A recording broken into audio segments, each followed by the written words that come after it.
بخاری اور مسلم دونوں میں حدیث ہے، انس بن مالک کہتے ہیں میں نے آج تک کوئی ہاتھ ایسا نہیں چھوا جیسا کہ نبی علیہ السلام کا مبارک ہاتھ تھا۔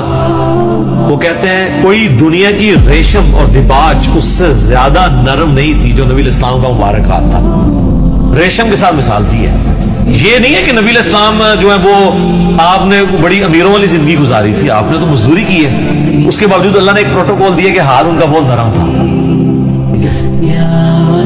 اسی بخاری مسلم کی حدیث میں آتا ہے کہ میں نے آج تک کوئی مشک اور عنبر کی خوشبو ایسی نہیں سونگی جو نبی علیہ السلام کے پسینہ مبارک سے اور آپ کے مبارک ہاتھوں سے آتی تھی۔ مسلم شریف میں حدیث ہے، ایک صحابی کہتے ہیں میں چھوٹی عمر کا تھا تو حضور نے ایک دفعہ میرے اپنا ہاتھ مبارک میرے سر پہ پھیرا، تو کہتے ہیں مجھے لگتا ہے کہ آپ علیہ السلام نے ہاتھ مبارک کسی عطر دان سے نکال کے میرے سر پہ پھیرا ہے، اتنا خوشبودار تھا۔ تو آپ علیہ السلام کے پسینے سے خوشبو آتی تھی۔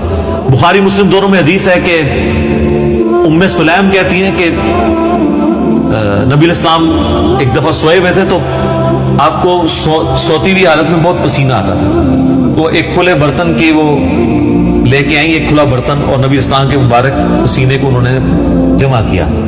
حضور کی آنکھ کھل گئی، آپ فرمائیے کیا؟ ان کا جی اس طرح آپ کا پسینہ انتہائی خوشبودار ہے، ہم اس کو خوشبو کے طور پہ اپنی خوشبو میں ملا کے استعمال کرتے ہیں، اپنی خوشبو میں بھی خوشبو کرنے کے لیے۔ اور مسلم شریف کی ایک حدیث میں ہے کہ ایک عورت آئی کہ میری بچی کی شادی ہے تو میں آپ کا پسینہ لینے کے لیے آئی، ٹھیک ہے، خوشبو کے طور پہ۔ اچھا، وہ بخاری مسلم کی اس حدیث میں ام سلیم نے جب یہ جواب دیا تو حضور نے فرمایا تم نے اچھا کام کیا، یعنی آپ نے اس کی تعریف کی، پسینہ مبارک آپ کی تو ہر چیز ہی جناب کمال ہے، تو کس کس بات کا ذکر کیا جائے؟ میں گھنٹوں اس پہ فی الودی کئی احادیث بیان کر سکتا ہوں آپ کے تبرکات کے اوپر۔ صحیح مسلم میں حدیث ہے نبی علیہ السلام فجر کے بعد سخت سردیوں میں بھی جب نکلتے تو مدینے کے لوگوں نے اپنے غلام باہر کھڑے کیے ہوتے برتن اٹھا کے، آپ علیہ السلام ایک ایک برتن میں اپنا ہاتھ ڈالتے جاتے تھے برکت کے لیے۔ بخاری مسلم میں کتنی حدیثیں ہیں کہ نبی علیہ السلام وضو کر کے جب فارغ ہوتے تھے تو صحابہ کرام آپ کے وضو کا پانی اپنے چہرے پہ ملتے تھے، وہ ایک تشت میں آپ کو وضو کروایا جاتا تھا نا ایک برتن کے اندر، اس سے، اور جس کو نہیں ملتا تھا وہ دوسرے سے لے کے مال لیتا تھا برکت کے، ظاہر ہے وہ تو برکت ہی ہے۔ یہ تو چھوڑ دیں تھوک مبارک کی کیا برکت ہے۔ بخاری مسلم دونوں میں حضرت علی کو شعبہ چشم تھا غزوہ خیبر کے موقع پر، حضور نے جب بلایا کی تو آنکھیں بھی نہیں کھل رہی تھی، آپ نے مبارک لعاب لگایا تو شفا ہوگی۔ شعبہ چشم ایک وائرل ڈیزیز ہے سر، میں اس کو بھگت رہا ہوں، 2016 میں ہوئی تھی، آج 2020 ہو گئے، میری آنکھیں دوبارہ ریکور نہیں اس طرح ہو سکی، تو ایک لمحے میں جناب شعبہ چشم ختم ہو جائے، کیا ہی بات ہے۔ پھر آپ نے مبارک ہاتھوں سے زیرہ باندھ کے تو خیبر کے لیے روانہ کیا، آپ کی مبارک تھوک کی برکت۔ اس طرح بخاری مسلم میں کئی حدیث ہیں کہ آپ نے اپنا نواب دان کسی کنویں میں ڈالا ہے، پانی اوپر آ گیا، کھانے میں ڈالا ہے، کھانا 10 بندوں کا تھا 300 بندوں نے کھا لیا ہے اور اترے گا اتنا ہے، کام ہی نہیں ہو رہا، تھوک مبارک کی برکت، ہاتھ مبارک کی برکت۔ بخاری مسلم میں آتا ہے کہ صلح حدیبیہ کے موقع پر سارے لوگوں سے پانی تھوڑا تھوڑا جمع کر کے ایک کٹورا جمع ہوا، نبی علیہ السلام نے اپنا ہاتھ اس میں رکھا، اس میں سے پانی کے چشمے نکلے، 1500 صحابہ نے، جابر بن عبداللہ کہتے ہیں، وضو کیا، پانی پیا، جانوروں کو پلا لیا اور اپنے مشکیزیں بھی بھر لی۔ وہ تابعی کہتے ہیں کہ وہ پانی کتنا تھا؟ انہوں نے کہا وہ دیکھنے کو تو ایک کٹورا تھا لیکن حضور کی انگلیوں سے جو چشمے نکل رہے تھے نا وہ پانی اتنا زیادہ تھا کہ 1,00,000 بھی ہم ہوتے ہیں نا وہ پانی 1,00,000 کو بھی کفایت کرتا تھا۔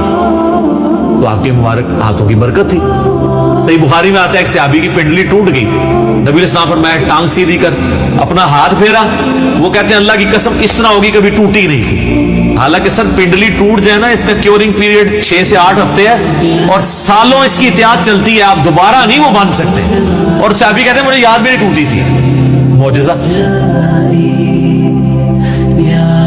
بخاری مسلم میں آتا ہے کہ ایک شخص نے جمعے کے خطبے کے دوران کہا یا رسول اللہ مویشی علاقوں کے دعا کریں بارش کے لیے، دعا کی، اسی ٹائم بارش شروع ہوئی، اگلے جمعے تک جاری تھی، اگلے جمعے وہی بندہ کھڑا ہو گیا کہ ہمارے گھر جو ہے وہ اب پانی ان میں ٹپکنے لگا، آپ بس یہ دعا کریں کہ زمینوں پہ سائڈ پہ ہو، گھروں پہ نہ ہو۔ تو بخاری مسلم کے الفاظ ہیں، آپ نے یہ انگلی سے بادلوں کو اشارے کیے۔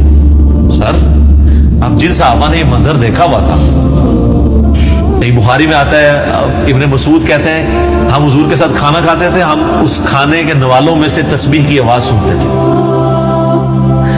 یہ تو برکات آپ کی تھی. جابر بن عبداللہ کہتے ہیں، مسلم شریف میں حدیث ہے کہ ایک سفر کے دوران حضور نے مجھے کہا دو درختوں کو کہو کہ اللہ کے نبی کہہ رہے ہیں مل جاؤ، میں نے رفع حاجت کرنی. وہ جڑوں سمیت اکھڑ کے اکٹھے ہوئے، کہتے ہیں میں نے حضور کو پانی دیا، آپ سنجا کر کے فارغ ہوئے، آپ نے یوں انگلی سے اشارہ کیا، واپس اپنی جگہ پہ چلے گئے. یہ چیز صحابہ کرام کے ایمان کو بڑے اوپر کے لیول پہ لے جاتی تھی.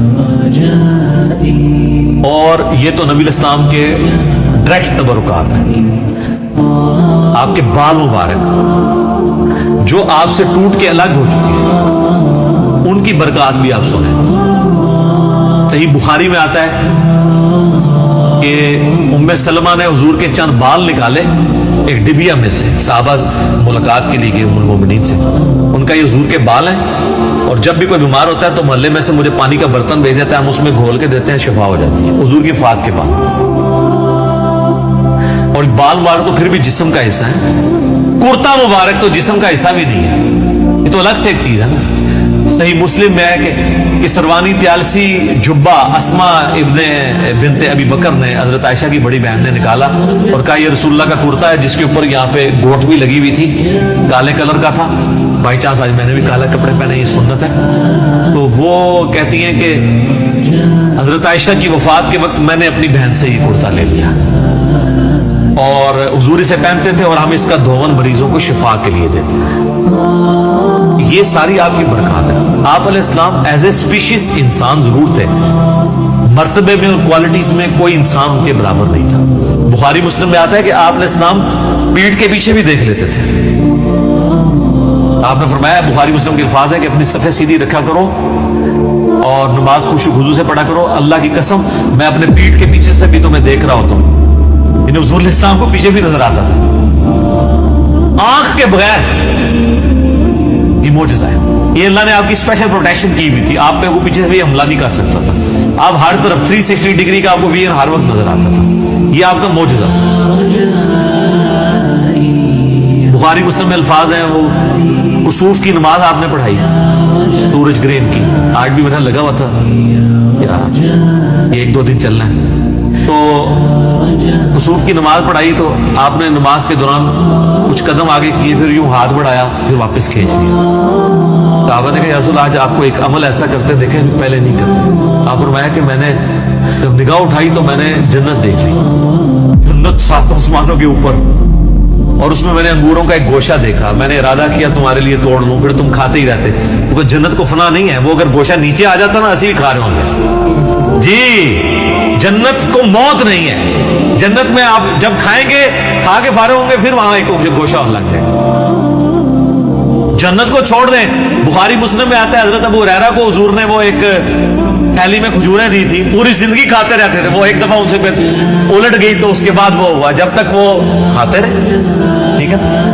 تو آپ علیہ السلام اب آپ دیکھیں کہ نگاہ کہاں پہنچی ہے؟ جنت میں. ہاتھ بھی پہنچ رہے ہیں. یہ جو لوگ بعض اوقات گستاخی کرتے ہوئے کہتے ہیں نبی کے بھی 2 ہاتھ، ہمارے بھی 2 ہاتھ، اس طریقے سے کبھی بھی کسی صحابی نے توحید نہیں بیان کی ہے. یہ نان سینس اپروچ ہے.